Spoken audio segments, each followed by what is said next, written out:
Pemirsa, penanganan sampah yang sampai saat ini belum menemukan solusi maksimal akan berdampak buruk terhadap kesehatan masyarakat ke depannya. Terlebih, Bali sebagai destinasi pariwisata dunia, masalah sampah bila dibiarkan akan merusak citra Pulau Dewata di mata masyarakat internasional.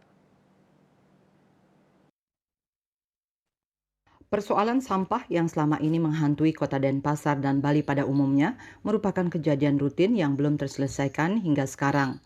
Seperti halnya sampah produksi sendiri atau rumah tangga maupun sampah kiriman yang datang pada musim tertentu terkesan sulit untuk ditangani.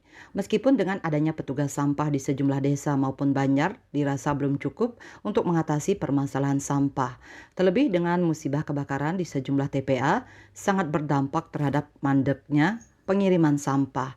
Menyikapi hal ini, pemerintah harus segera menemukan solusi dalam mengatasi sampah.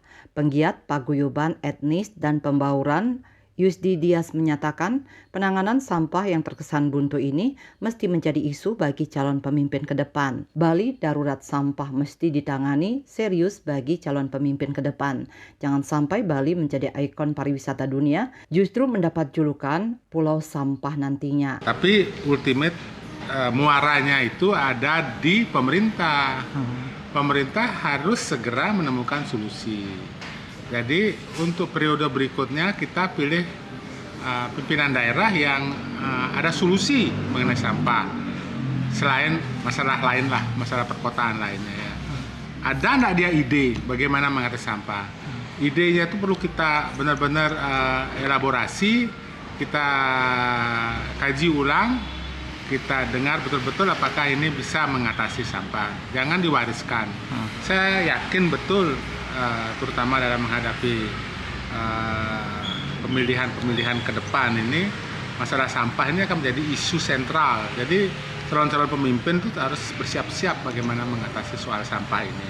Jangan sampai nanti kita mendapat tagline, jika masyarakat atau orang mau lihat sampah, datanglah ke Bali gitu.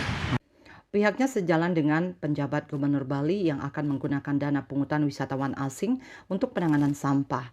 Apabila persoalan sampah menjadi skala prioritas, maka akan sangat bagus untuk kenyamanan Pulau Dewata ke depan. Andika, Bali TV.